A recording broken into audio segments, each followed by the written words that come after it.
السلام علیکم. ایز کا آمدی لائف کے ساتھ فیصل ہارون ایک بار پھر آپ کی خدمت میں حاضر ہے اور میرے ساتھ یہاں موجود ہیں جناب جاوید احمد غامدی صاحب. جیسا کہ آپ جانتے ہیں ایز کا آمدی لائف کی اس نشست کا مقصد یہ ہوتا ہے کہ ہم آپ لوگوں کو ایک موقع فراہم کر سکیں کہ آپ ہماری ایپ ایز کا آمدی میں رجسٹر کرنے کے بعد اس ایونٹ میں شرکت کر کے غامدی صاحب سے براہ راست اپنے سوال پوچھ سکیں. آغاز سے پہلے کچھ اہم باتیں. سب سے پہلی بات یہ کہ آپ کا جو نام ایز غامدی کی پروفائل میں ڈسپلے ہوتا ہے وہی نام زوم میں بھی ڈسپلے ہو رہا ہو. زوم میں اگر آپ اپنا نام تبدیل کرنا چاہتے ہیں تو اس کے اوپر رائٹ کلک کر کے اس کو ری نیم کر سکتے ہیں. اور موقع آنے پر آپ کے پاس اباؤٹ 30 سیکنڈ ہوں گے اپنا سوال پوچھنے کے لیے, اور میری آپ سے گزارش ہوگی کہ برائے مہربانی صرف ایک سوال پوچھیے گا. اسی کے ساتھ اللہ تعالیٰ کے نام سے اس ایونٹ کا باقاعدہ آغاز کرتے ہیں. بسم اللہ الرحمن الرحیم. السلام علیکم غامدی صاحب. وعلیکم السلام. سر, ہم دیکھتے ہیں کہ ہر شخص, ہر ادارہ, سوشل میڈیا, نیوز چینلز, کوئی بھی ہم سے یہ نہیں کہتا کہ ہم جھوٹ کہہ رہے ہیں ہماری بات پہ یقین کر لو. ہر کوئی اپنی صداقت پر ہی اصرار کر رہا ہوتا ہے. مگر ہم یہ دیکھتے ہیں کہ دنیا میں جھوٹ پایا جاتا ہے اور اسے اکثر اپنے مفادات کے لیے استعمال بھی کیا جاتا ہے. میں آپ سے یہ پوچھنا چاہتا ہوں کہ وہ کون سا دائرہ ہے جس میں ہمیں اپنے سورس کی جانچ پڑتال کر کے اطمینان کر لینا چاہیے, اور وہ کون سی چیزیں ہیں جو ہمارے لیے مددگار ثابت ہو سکتی ہیں یہ فیصلہ کرنے میں کہ آیا کہ ہمارا سورس جو ہے وہ قابل اعتماد ہے کہ نہیں. پہلی بنیادی چیز تو یہ ہے کہ مجھے کسی چیز کے بارے میں رائے قائم کرنے کی ضرورت کیوں پیش آئی. عام آدمی کی حیثیت سے ہمارے دین نے جو تعلیم ہمیں دی ہے وہ یہ نہیں ہے کہ اپنے احباب, اپنے دوست, اپنے گرد و پیش کے لوگوں کے معاملات کی خبر رکھی جائے اور یہ جاننے کی صحیح کی جائے کہ وہ کیا کرتے ہیں, کیا کھاتے ہیں, کیا پیتے ہیں. بہت سختی کے ساتھ اللہ تعالیٰ نے قرآن مجید میں فرمایا ہے اور سورہ حجرات میں فرمایا ہے, جہاں مسلمانوں کی اخلاقی تطہیر کے لیے تمام ضروری ہدایات دی ہیں کہ تم کبھی بدزنی اختیار نہ کرو, کبھی کسی کا تمسخر نہ اڑاؤ. بہت سی باتیں کہی ہیں. اسی ذیل میں ایک آیا والا تجسسو, یعنی لوگوں کے معاملات کے پیچھے نہ پڑو. یہ تجسس اور جستجو یہ سوسائٹی کو برباد کر دینے والی ہے.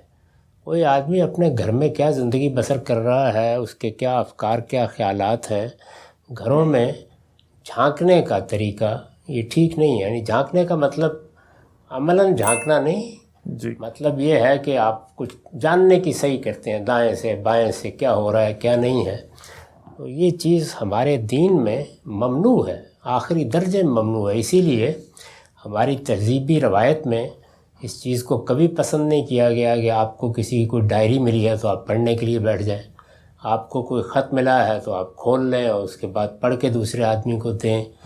اور آج کے زمانے پہ اطلاق کیجئے تو آپ کو کسی کا لیپ ٹاپ مل گیا ہے یا کوئی اور اس طرح کی چیز مل گئی ہے اور اتفاق سے کھلا ہے تو آپ جانیں کہ یہ کیا دیکھتا رہتا ہے. یہ سب چیزیں بالکل ممنوع ہیں. اللہ تعالیٰ نے اس کو پسند نہیں کیا اور بہت سختی کے ساتھ فرمایا ولا تجسسوا.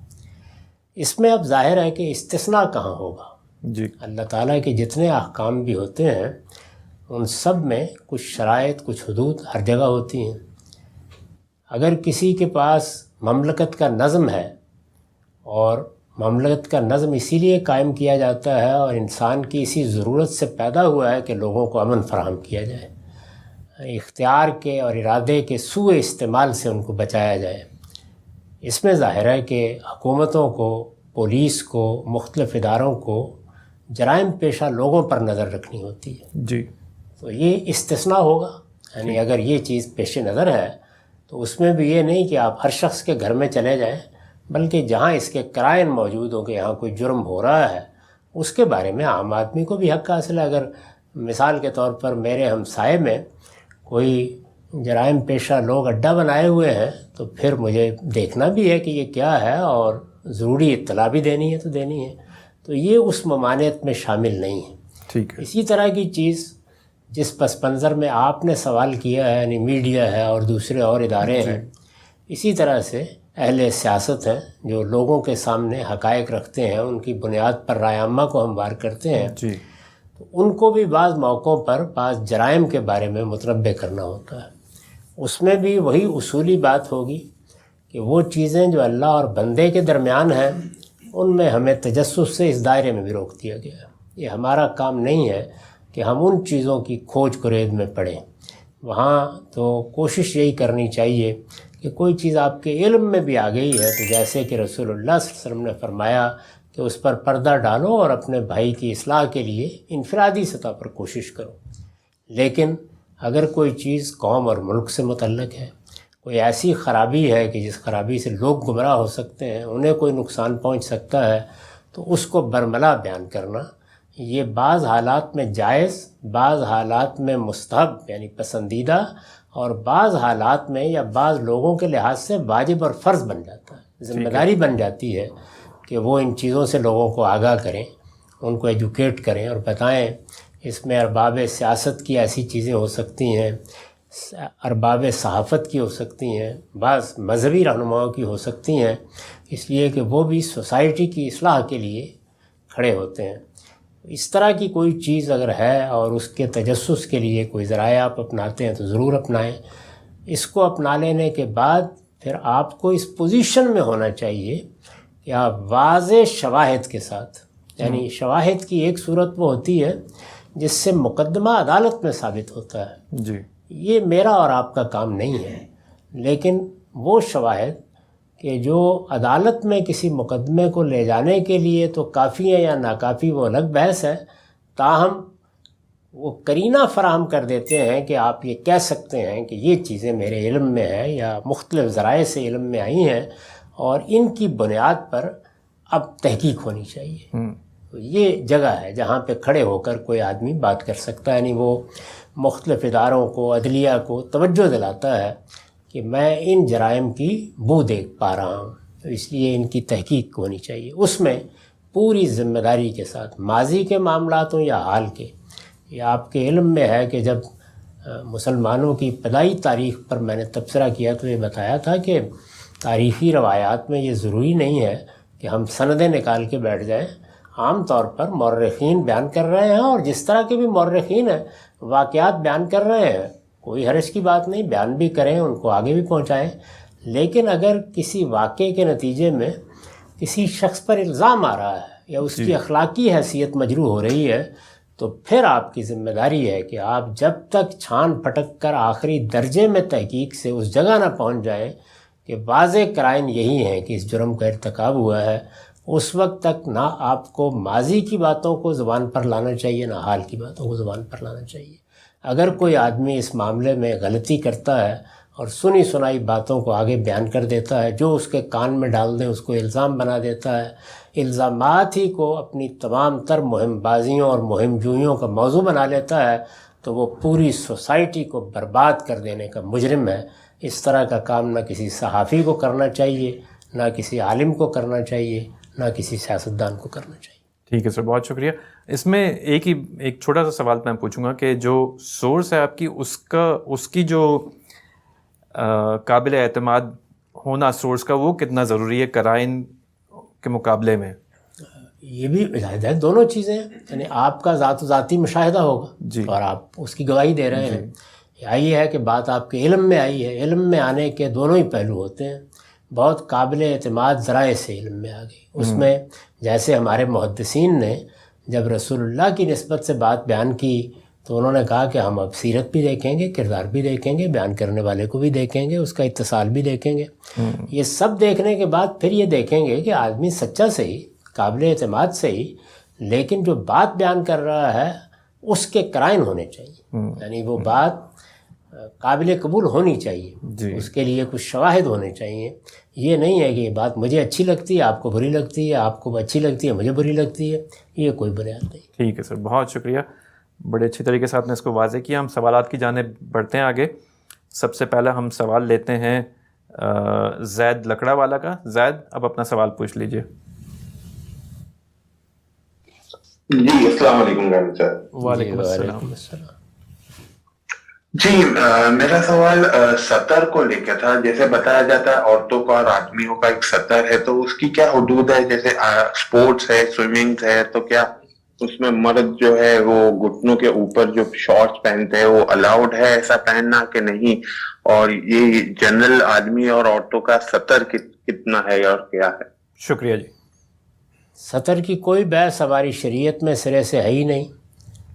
جو بات اللہ تعالیٰ نے قرآن مجید میں فرمائی ہے وہ نہایت اجمالی لیکن بڑی مؤثر ہے، اور وہ یہ کہ ہر شخص کو حفظ فروج کا اہتمام کرنا چاہیے، یعنی شرم کی جگہوں کو محفوظ رکھنے کا.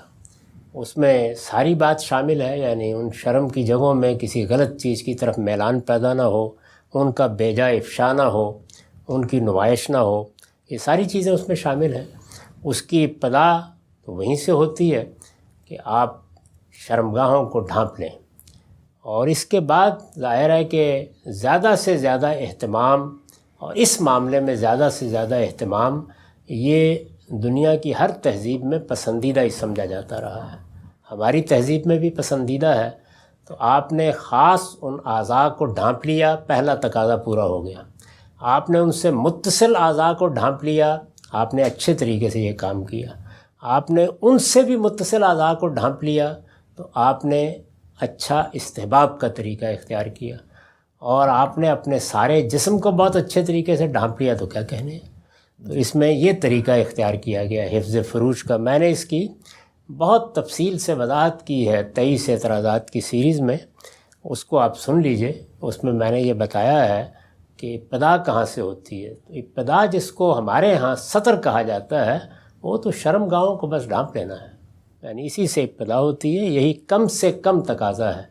اس کے بعد جو چیزیں ہیں وہ زیادہ تر فقہاء نے سد ذریعہ کے طور پر متعین کی ہیں، اور انہی کو عام طور پر وہ بیان کرتے ہیں. اس کی کوئی اصل بنیاد نہیں ہے. بڑی بحثیں اس معاملے میں ہمارے ہاں ران کو چھپانے کے بارے میں کی گئی ہیں. اس میں بھی حقیقت یہ ہے کہ خود نبی صلی اللہ علیہ وسلم کی ران سے کپڑا اٹھا ہوا تھا، وہ روایتوں میں بھی آتا ہے. اور بلکہ اس سے آگے بھی ہے کہ جب سیدنا عثمان آئے تو آپ نے ڈھانپ لیا. تو لوگوں نے کہا کہ اس سے پہلے تو آپ نے یہ اہتمام نہیں کیا. تو آپ نے فرمایا کہ ان سے تو فرشتے بھی شرم کرتے ہیں. تو اس سے یہ بتا دیا کہ اس کا تعلق موقع سے ہوتا ہے، حالات سے ہوتا ہے. کھیل کود کا لباس اور ہوگا، گھروں کا لباس اور ہوگا. ان سب چیزوں کا تہذیبی طور پر خیال رکھنا چاہیے. باقی جس کو سطر کہا جاتا ہے وہ شرم گاہوں کا ڈھانپنا ہے، اور بس اس سے زیادہ کچھ نہیں. ٹھیک ہے سر، بہت شکریہ. آگے بڑھتے ہیں. اگلا سوال ہم لیتے ہیں مزمل بخاری کا. مزمل، اپنا سوال پوچھ لیجئے. السلام علیکم غامدی صاحب. وعلیکم السلام.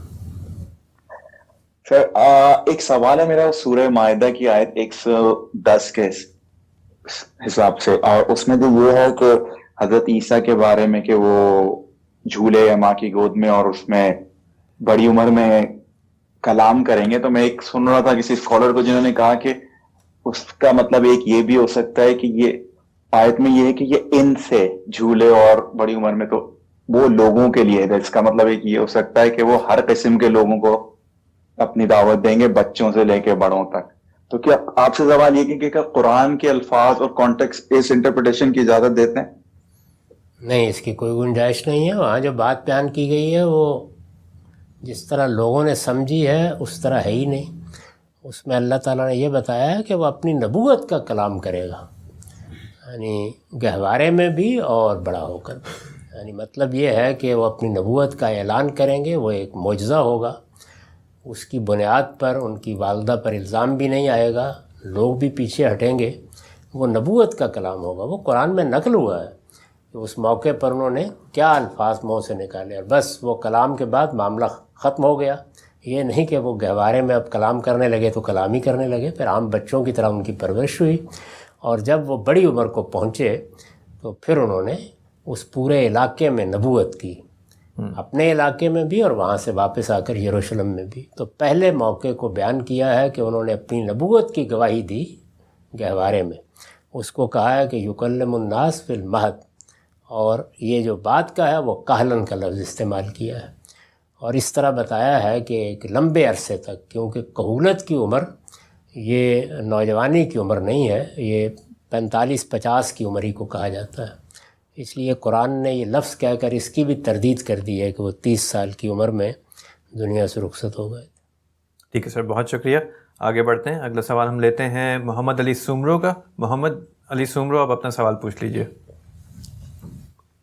ہیلو السلام علیکم. وعلیکم السلام. وعلیکم السلام. ہیلو. جی آپ کی آواز آ رہی ہے, سوال پوچھیے. جی غامی صاحب, میرا سوال یہ تھا کہ آپ نے میزان کے لیسن میں یہ کہا تھا کہ ریاکاری کے بارے میں کہ دین کے واضح گفتگو بھی اگر اللہ کی مطلب لوگوں کی رعایت سے ہونے لگیں تو وہ بھی شرک کی کیٹیگری میں آئیں گے. تو میرا سوال یہ تھا کہ ایک سائنس کا ٹیچر جیسے سائنس کا لیسن دے کر اجرت لیتا ہے, ایک میتھس کا ٹیچر میتھس کی اجرت لے کر لیسن لے کر اجرت دیتا ہے, تو ایسی ایک سائنس دینیات کا ٹیچر دین پر لیسن دے کر اجرت لے, یا قرآن کا ٹیچر اجرت لے, تو کیا وہ بھی اسی ذیل میں شرک کی طرح آئے گا؟ اس میں کلیریفائی کرتا رہا ہوں کہ وہ بحیثیت ہے اسے ایک عبادت کرنے پر اجرت نہیں لیتا, بس ایک علم بانٹ رہا ہے, اس کی اجرت لے رہا ہے. اور اسی ذیل میں ایک دوسرا سوال یہ تھا کہ آپ نے فطرت کے باب میں یہ کہا تھا کہ ایک انسان پر مواخذہ ہوگا اس توحید اور اخلاقیات کا, تو چاہے وہ جنگل میں بھی پیدا ہو اس پر اس کا مواخذہ ہوگا. تو میرا سوال یہ تھا کہ ایک جنگل میں پیدا ہونے والا انسان اگر شرک کی سنگینگی کو نہ سمجھتا اور اس کے لیے ایک یہ بھی ایک اسی طریقے کا غلط ہو کہ جیسے ایک جھوٹ بولنا غلط ہے, تو کیا اس پر بھی اللہ تعالیٰ اتنی بڑی سزا دیں گے کہ ناقابل معافی, جہنم ابدی, مطلب اس طریقے کی چیزیں؟ واضح ہو گئی بات. جی سر. پہلی بات کے جواب میں یہ عرض ہے, پہلی بات کیا فرمائی تھی انہوں نے؟ آپ لوگ بھی بھول گئے. جی دوسری بات پہ آپ شروع کیجئے گفتگو, میں پہلی بات یاد کرتا ہوں. معاوضہ لینا بیان جی, معاوضہ. دین کے کاموں میں معاوضہ لینا. دیکھیے, ایک دین کے وہ کام ہے کہ جو انسان دینی ذمہ داریوں کو ادا کرنے کے لیے کرتا ہے, ایسے نماز پڑھتا ہے, روزہ رکھتا ہے, حج کرتا ہے, اسی طریقے سے کسی کو نصیحت کرتا ہے, کسی کی مدد کرتا ہے, ان کاموں پر کوئی معاوضہ نہیں لینا چاہیے. یہ اللہ کے لیے کرنے چاہیے اور پوری یکسوئی کے ساتھ اللہ ہی کے لیے کرنے چاہیے. ایک وہ کام ہے کہ جو تعلیم تعلم کے تحقیق کے آدمی باقاعدہ طریقے پر کسی ذمہ داری کو ادا کرنے کے لیے کرتا ہے. ایسے کوئی شخص یونیورسٹی میں اسلامی علوم پڑھاتا ہے, کسی ادارے میں تعلیم دیتا ہے, اس کے لیے اپنے اوقات خاص کرتا ہے. ہم مسجدوں کا اہتمام اپنے طور پر نہیں کرتے, اس میں لوگوں کو مقرر کرتے ہیں کہ تم نے اذان دینی ہے, وقت پر مسجد کو کھولنا ہے, یا نماز کی امامت کرانی ہے. یہ سب چیزیں جو ہیں ان پر باوقار معاوضہ دینا چاہیے, اس کا اس سے کوئی تعلق نہیں ہے. یہ معاملہ بالکل اسی طرح ہے جس طرح کہ یونیورسٹیوں کے اساتذہ پڑھانے کا لیتے ہیں, جس طرح سے کالجوں میں لوگ لیتے ہیں, جس طرح اسکولوں میں لیتے ہیں, بالکل اسی طریقے سے اس کا معاوضہ لینا بھی چاہیے. اس کا مطالبہ کرنے میں بھی کوئی معنی نہیں ہے. یہ در حقیقت آدمی نے جب ایک ذمہ داری قبول کی ہے اور آپ نے اس کو پابند کیا ہے کہ وہ یہ ذمہ داری اس طرح انجام دے گا, تو ان سب چیزوں کو سامنے رکھ کر اور جو وہ چیز پڑھا رہا ہے اس کا معاوضہ طے کیا جاتا ہے. تو یہ دونوں چیزیں بالکل الگ الگ ہیں. ان کو عام طور پر لوگ خلط ملط کر دیتے ہیں. یعنی وہ چیزیں کہ جو میری دینی ذمہ داری بنتی ہیں, جن کے لیے میں اپنے رب کے سامنے جواب دہ ہوں, جن کے لیے مجھے بہرحال اللہ تعالیٰ کے حضور جا کے اپنا اعمال نامہ پیش کرنا ہے, ان پر کوئی معاوضہ نہیں دینا چاہیے. تو پہلی بات کے جواب میں یہ عرض ہے.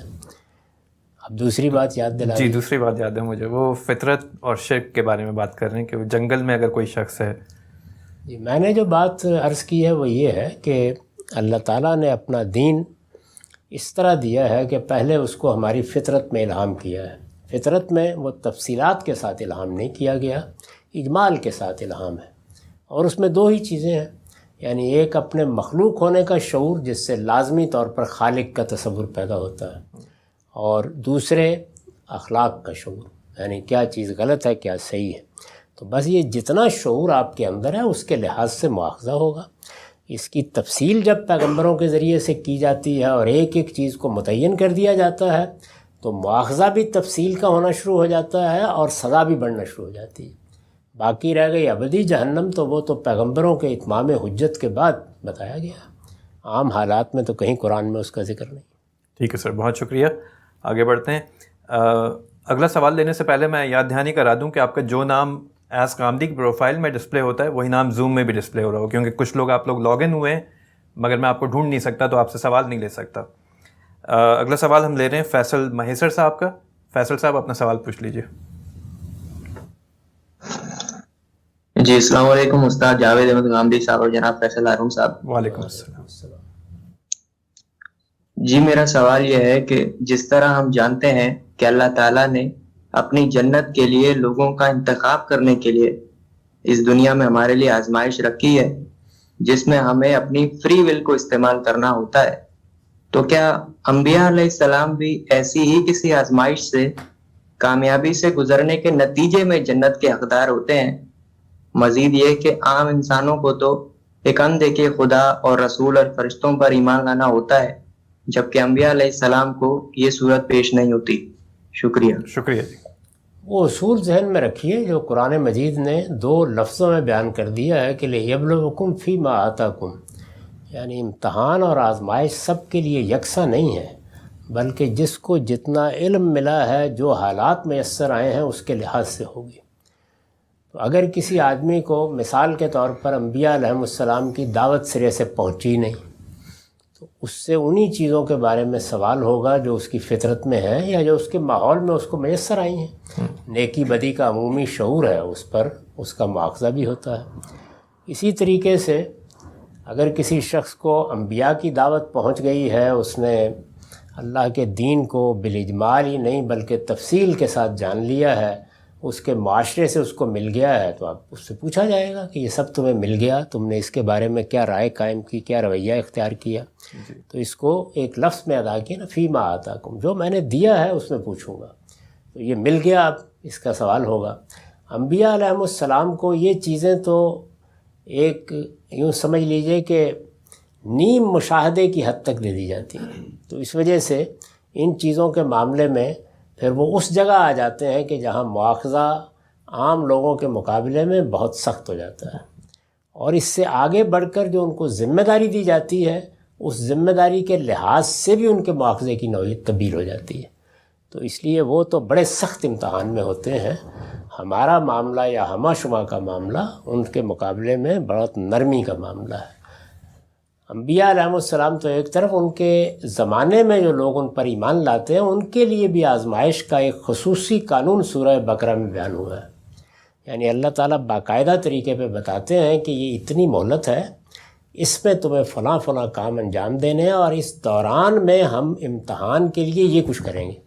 اس کو باقاعدہ ایک جگہ گن کے بتایا ہے کہ وَلَنَبْلُوَنَّكُمْ بِشَيْءٍ مِّنَ الْخَوْفِ وَالْجُوعِ وَنَقْصٍ مِّنَ الْأَمْوَالِ وَالْأَنفُسِ وَالثَّمَرَاتِ.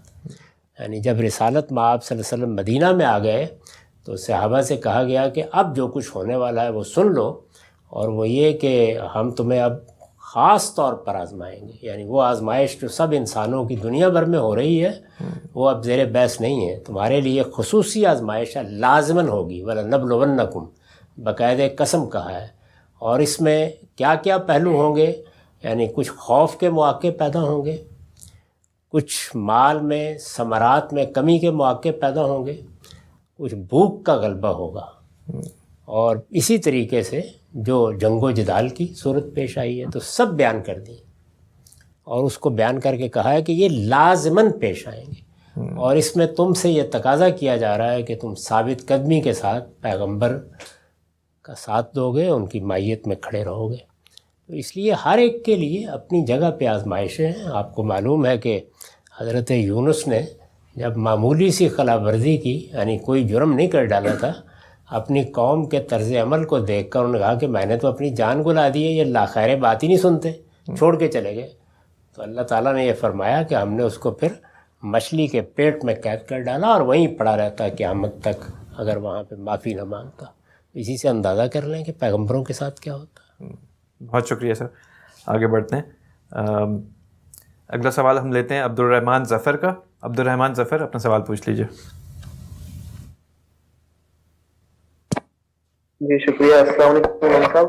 وعلیکم السلام. میرا سوال یہ تھا کہ آپ نے 2-3 جگہ میں نے سنا تھا غالباً مجید میں فرمایا کہ عام آدمی کے لیے جو ہے وہ یظن آپ کی آواز کیا نام ہے گمان غالب کافی ہے نجات کے لیے.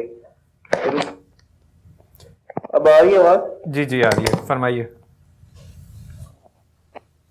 آپ کی آواز چلے گئی. آپ کا سوال یہ تھا کہ آپ نے 2-3 جگہ فرمایا کہ تو سوال آئی تھنک واضح ہو گیا، وہ گمان غالب کے اوپر انسان کا ایمان لانا. ایمان، دین، مذہب، اس معاملے میں جو کچھ بھی ہم مانتے یا کرتے ہیں وہ گمان غالب ہی ہوتا ہے. اس لیے کہ جب تک کوئی چیز براہ راست مشاہدے میں نہ آ جائے، انسان اپنی فطرت کے لحاظ سے اس کو یقینی کا درجہ نہیں دے سکتا. تو یہ عقلی استنباط ہوتا ہے. پیغمبر بھی جو کچھ استدلال کرتے ہیں وہ عقلی استنباط ہی کی بنیاد پر کرتے ہیں. اللہ تعالیٰ نے قرآن مجید میں جو ہدایت دی ہے اس میں بھی بار بار عقلی استدلال کیا ہے. تو عقلی استدلال میں آپ بڑی حد تک اس نتیجے پر پہنچ جاتے ہیں کہ یہ بات اسی طرح ہے. لیکن وہ یقین حاصل ہو جائے کہ جیسے میں اس کرسی کو یا میز کو دیکھ رہا ہوں، یہ نہ اللہ کا مطالبہ ہے اور نہ یہ کسی انسان کے بس کی چیز ہے. اتنی بات البتہ بالکل صحیح ہے کہ جب ایک مرتبہ عقلی اطمینان ہو جاتا ہے اور ایک گمان غالب سے آدمی زندگی شروع کرتا ہے تو اس کا رب اس کے ساتھ ایسے معاملات کرتا ہے کہ آہستہ آہستہ یقین کے قریب کی کیفیت یا اس کے بعض مناظر بھی اس کے سامنے آ جاتے ہیں، اور وہ بھی اتنے ہی آتے ہیں جتنے کہ اس دنیا کے اندر آنے ضروری ہیں. تو بس یہ سمجھ لینا چاہیے گمان غالب کوئی معمولی چیز نہیں ہے. گمان غالبی کی بنیاد پر ہم تمام علوم کو حاصل کرتے ہیں. گمان غالبی کی بنیاد کے اوپر ہم ڈاکٹروں کی طرف رجوع کرتے ہیں. گمان غالبی کی بنیاد پر ہم اپنے آپریشن کرا ڈالتے ہیں. ان میں سے کوئی چیز بھی یقینی نہیں ہوتی. بالکل. تو اس لیے گمان غالبی پر دنیا چل رہی ہے. تو اللہ نے بھی اس سے زیادہ مطالبہ نہیں کیا، اس لیے کہ اللہ تعالیٰ نے قرآن میں اپنی یہ سنت بیان کی ہے کہ میں کوئی ایسا مطالبہ نہیں کرتا کہ جو انسان کی حد وسع سے بڑھ کے ہو. ٹھیک. انسان کے لیے عقلی معاملات میں یہی حد وسع ہے کہ وہ گمان غالب اختیار کرے. چنانچہ دیکھیے بڑے مدح کے موقع پر کہا ہے الذین یظنون ان ملاقو ربہم، یعنی انہیں اس کا گمان غالب ہے کہ وہ ایک دن اپنے رب سے ملاقات کریں. ٹھیک ہے سر، بہت شکریہ. آگے بڑھتے ہیں، اگلا سوال لیتے ہیں عثمان علی خان کا. عثمان اپنا سوال پوچھ لیجئے. میری آواز آ رہی ہے آپ کو؟ جی جی، آپ کی آواز آ رہی ہے. السلام علیکم خامدی صاحب. وعلیکم السلام. خامدی صاحب، ہمیں جنت میں جانے کے لیے پہلے اس امتحان سے گزرنا ہے، اور اس امتحان سے گزر جانے کے بعد پھر جنت والا مرحلہ ہوگا. تو میرا آپ سے سوال یہ ہے کہ خدا نے ایسا کیوں نہ کیا کہ ہمیں ڈائریکٹ ہی جنت میں بھیج دیتا؟ تو آپ اس کی بیسٹ ایکسپلینیشن کیا دے سکتے ہیں کہ خدا نے ہمیں ڈائریکٹ جنت میں کیوں نہ بھیجا انسان کو؟ ٹھیک ہے سر. یہ تو میں اسی صورت میں بتا سکتا اگر مجھ سے مشورہ کیا ہوتا. یعنی یہ بات کہ ہم اس دنیا میں آ گئے ہیں یہ ایک وجودی حقیقت ہے. یعنی یہاں سے ہمارے علم کی ابتدا ہوتی ہے، اور یہ بات کہ اس دنیا میں ایک امتحان برپا ہے وہ عقلاً بھی بالکل واضح ہے، اور پیغمبروں نے بھی اس کو آخری درجے میں واضح کر دیا ہے. تو یہ بھی ایک وجودی حقیقت ہے. اللہ تعالیٰ نے یہ طریقہ کیوں اختیار نہیں کیا؟ اللہ تعالیٰ نے اس سے پہلے فرشتوں کے معاملے میں یہی طریقہ اختیار کیا. یعنی ان کے لیے کوئی ایسا امتحان نہیں برپا کیا گیا. بظاہر یہی معلوم ہوتا ہے ان کو ذمہ داریاں دی گئی ہیں اور وہ اپنا کام کرتے ہیں. ہمارے لیے اور ایک دوسری مخلوق جنات کے لیے امتحان برپا کیا گیا ہے. یہ خالق کا فیصلہ ہے، اور خالق اپنی مخلوق سے پوچھ کر فیصلے نہیں کرتا. اسی کا اللہ تعالیٰ نے جواب دیا لا یسأل عما یفعل، یعنی خالق جو کچھ کرتا ہے اس کے لیے جواب دہ نہیں ہوتا. ٹھیک ہے سر، آگے بڑھتے ہیں. اگلا سوال ہم لیتے ہیں محمد عبداللہ کا. محمد عبداللہ اپنا سوال پوچھ لیجئے. السلام علیکم حامدی صاحب. وعلیکم السلام. میرا سوال جو ہے وہ حلال و حرام سے متعلق ہے. اس میں ایک چیز تو یہ کہ فواحش جو ہے اگر وہ گانے کے اشعار میں ہے یا تحریر میں ہے یا اگر شرکیہ کلمات ہیں تو کیا اس پہ بھی حرمت کا اطلاق ویسے ہی ہوگا جیسے عملاً بے حیائی یا شرک کام پہ ہوتا ہے؟ دوسرا، اسم کا آپ نے جو ترجمہ کیا ہے وہ ہے حق تلفی.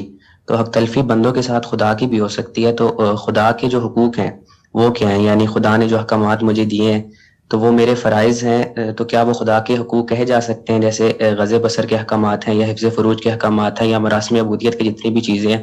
تو اگر میں ان کی خلاف ورزی کرتا ہوں، ان کو ترک کرتا ہوں، تو کیا یہ کہہ سکتے ہیں کہ اس کے نتیجے میں خدا کے جو حقوق ہیں ان کی حق تلفی کر رہا ہوں؟ تو ان ساری چیزوں کو کیا اسم میں شامل کیا جا سکتا ہے؟ جزاک اللہ. جی ہاں، حق تلفی میں اپنی کروں، ہمیں بتایا گیا ہے کہ والنفس کا علیہ کا حق، انسان کی اپنی جان کا، اپنے نفس کا بھی اس پر حق ہے. اپنے پروردگار کا حق تلف کروں، اپنی ماں کا کروں، باپ کا کروں، سب کے لیے جواب دہ ہوں. اسی طرح سے کسی کی جان مال آبرو کے خلاف زیادتی تو پیغمبروں کے خلاف کروں یا اپنے کسی بھائی کے خلاف کروں یا پڑوسی کے خلاف، سب کے لیے جواب دہ ہوں. فواحش کے بارے میں یہ سمجھ لینا چاہیے کہ ان میں حرمت تو ابتدا سے انتہا تک ہے. حرمت کا مطلب ہے ممنوع قرار دیا گیا، فلاں کام نہیں کرنا چاہیے.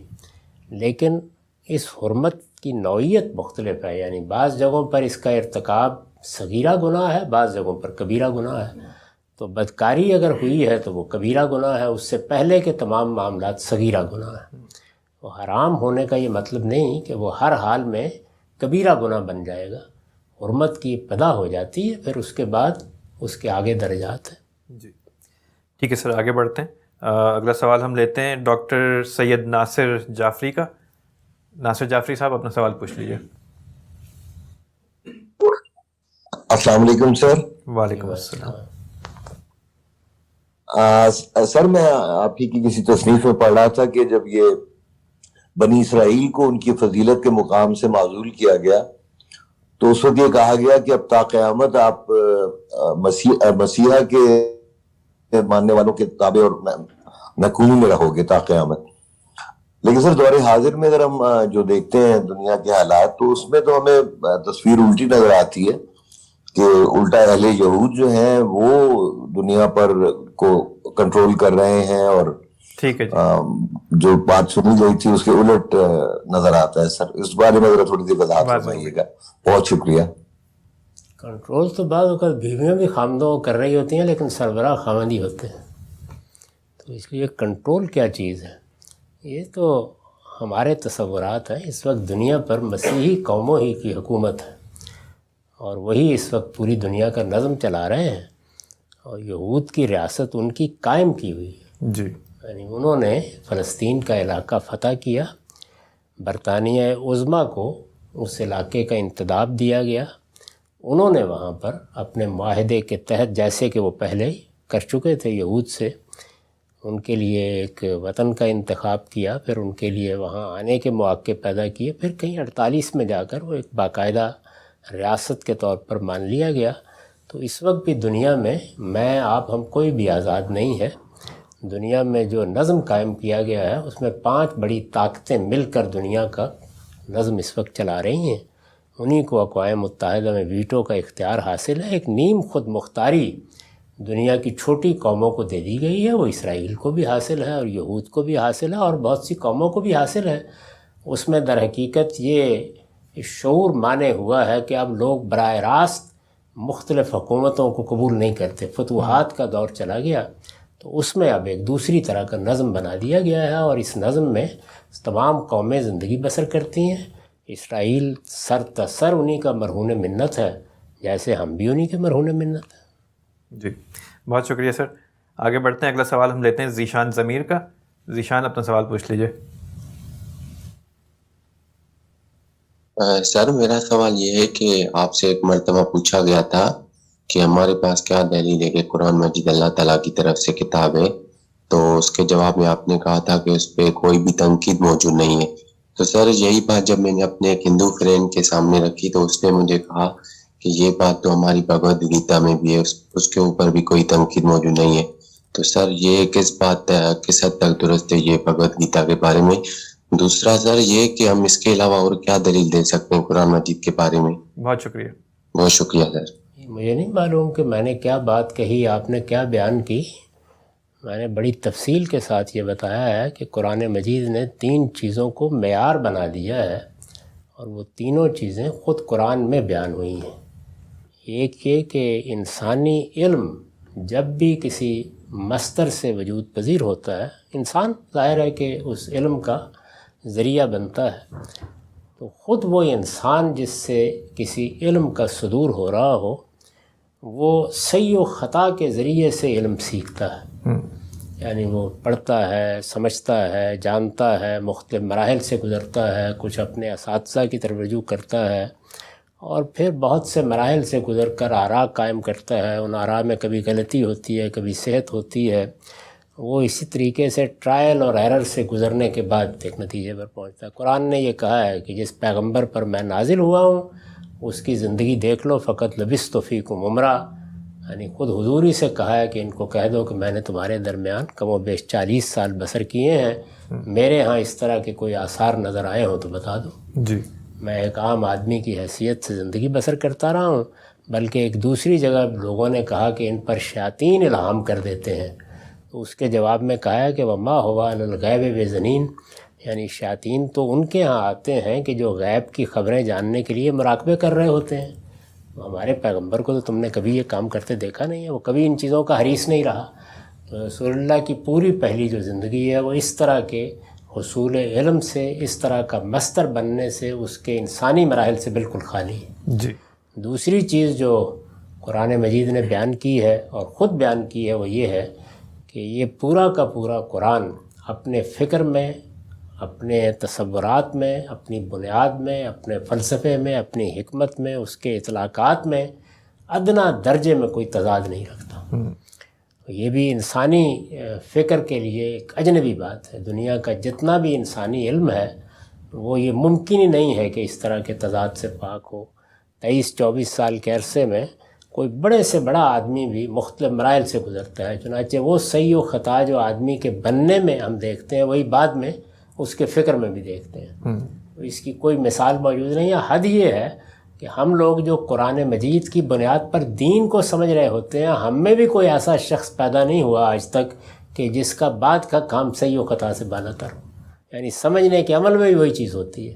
تو قرآن نے اس کو بیان کیا اور اس کو ان الفاظ میں بیان کیا کہ لو کان من عند غیر اللہ لوجدوا فیہ اختلافا کثیرا.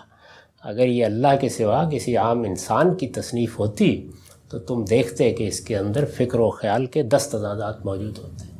تو یہاں تو کوئی ایک شائبہ بھی نہیں ملتا. اور تیسری چیز یہ بیان کی ہے کہ انسان خواہ تضادات سے کسی حد تک پاک کر بھی لے اپنے فکر کو، تب بھی یہ بات کہ اس نے جو کچھ بیان کر دیا ہے وہ ایک ابدی حقیقت بن گئی ہے. یعنی اب زمانہ اس پر اثر انداز نہیں ہوگا، یہ ممکن نہیں. ہم جو کچھ بھی بیان کرتے ہیں اس میں مثال دیتے وقت کسی چیز کو بیان کر دیں گے، اس میں بھی نقص ہو سکتا ہو اور 150 سال بعد معلوم ہو کہ ایسے فضول بات تھی، اس کی کوئی دلیل نہیں تھی. تو تاریخ کے حقائق ہوں، فلسفے کی بنیادیں ہوں، حکمت کے مسائل ہوں، قانون کے معاملات ہوں، قرآن مجید ان سب چیزوں پر گفتگو کرتا ہے اور ایسے ایسے نازک پہلوؤں سے گفتگو کرتا ہے. لیکن کوئی معمولی چیز بھی ایسی نظر آپ کو نہیں آتی جس میں کسی باطل کے آنے کا امکان ہو.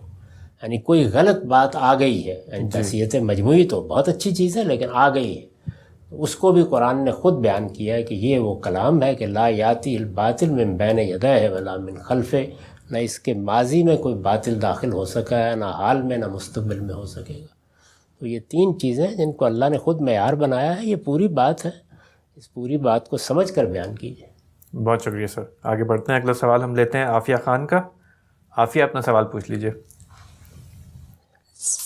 السلام علیکم. وعلیکم السلام. یہ دوہا نماز ادا کرنے کا بہترین وقت اور بہترین طریقہ کیا ہے اور اس کی کیا اہمیت ہے، اور رسول اللہ صلی اللہ علیہ وسلم نے اس کو کیا اپنی زندگی میں پابندی سے ادا کیا یا کون سی نماز کبھی کیا اور کبھی نہیں؟ دوہا، جس کو اشراق یا چاشت. ٹھیک ہے شکریہ. یعنی جب ذرا سورج نکل آئے تو اس وقت نوافل پڑھنے کی بعض روایات میں تاکید آئی ہے. تو اس سے یہ اشراق کی نماز یا چاشت کی نماز جس کو کہتے ہیں، یہ ہمارے یہاں تصور پیدا ہوا. رسول اللہ صلی اللہ علیہ وسلم سے اس کا پڑھنا ثابت نہیں ہے. فتح مکہ کے موقع کے اوپر آپ نے اس طرح کے نوافل پڑھے، لیکن یہ کہا جاتا ہے کہ کچھ لوگ ان کو چاشت کے نوافل کے طور پر تعبیر کرتے ہیں، اور بعض محققین یہ سمجھتے ہیں کہ نہیں، یہ فتح مکہ کے شکرانے کے نوافل تھے، یہ کوئی الگ نماز نہیں تھی. تو بس اس کے بارے میں یہی کچھ معلوم ہے. باقی یہ کہ نفل آپ جس وقت چاہے پڑھ لیں، وہ اگر سورج نکلنے پر بھی پڑھ لیں تو پڑھ لیں، کوئی حرج کی بات نہیں ہے. لیکن رسول اللہ صلی اللہ علیہ وسلم سے ان کا ثبوت ذرا مشکل کام ہے. ٹھیک ہے سر، بہت شکریہ. آخری سوال لیتے ہیں آج کا فارس اوان سے. فارس اپنا سوال پوچھ لیجیے. السلام علیکم غامدی صاحب اور وعلیکم السلام. میرا سوال میقات سے متعلق ہے کہ اگر ہم لوگ جیسے یو ایس سے جاتے ہیں عمرے کے لیے تو اگر سعودی ایئر لائن سے جا رہے ہیں وہ تو ڈائریکٹ چلی جائے گی، لیکن اگر ہم کسی اور ایئر لائن ایمریٹ سے جاتے ہیں، قطر سے جاتے ہیں، تو ان کا اسٹے ہوتا ہے اور کافی بیچ میں بعض دفعہ لمبا لے اوور ہوتا ہے. ہمیں احرام کہاں سے باندھنا چاہیے؟ اور اسی ضمن میں ایک اور سوال ہے محترم کہ اگر کوئی آدمی عمرے کی نیت سے ہی جا رہا ہے لیکن پہلے وہ جدہ میں 2-3 دن رکنا چاہتا ہے تو وہ احرام کہاں سے باندھے گا؟ بہت شکریہ، رہنمائی فرمائیے. بہت شکریہ. تینوں صورتیں ہو سکتی ہیں. اگر آپ نے گھر سے ہی نیت کر لی ہے تو پھر آپ احرام باندھے بغیر میقات میں داخل نہیں ہو سکتے. آپ کی میقات وہ ہے جو جدہ سے ذرا پہلے آ جاتی ہے، یعنی وہ سمندر میں ہے اصلاً میقات، خشکی پر نہیں ہے. ہمارے ہاں سے پاکستان سے بھی آپ جائیں تو میقات پہلے آ جاتی ہے. دوسری صورت یہ ہے کہ آپ نے کوئی عمرے کا حج کا ارادہ نہیں کیا، آپ سیدھے مدینہ چلے گئے، سیدھے جدہ چلے گئے، پھر وہاں پہ رکیے، قیام کیجئے، اور وہاں قیام کرنے کے بعد پھر آپ ان کی میقات سے آگے احرام باندھ لیں. تو یہ دو ہی صورتیں. ٹھیک ہے سر، بہت بہت شکریہ. اسی کے ساتھ آج کی آز کا عملی لائف کی اس نشست کا وقت ختم ہوتا ہے. آپ میں سے وہ لوگ جنہوں نے اس ایونٹ کے لیے رجسٹر کیا، آج شرکت بھی کی مگر ان کی باری نہیں آ پائی، انہیں انشاءاللہ ہم اگلی ایز کا عملی لائف کی نشست کے لیے پرائیورٹی رجسٹریشن کا موقع دیں گے. اسی کے ساتھ آپ سب کا بہت بہت شکریہ.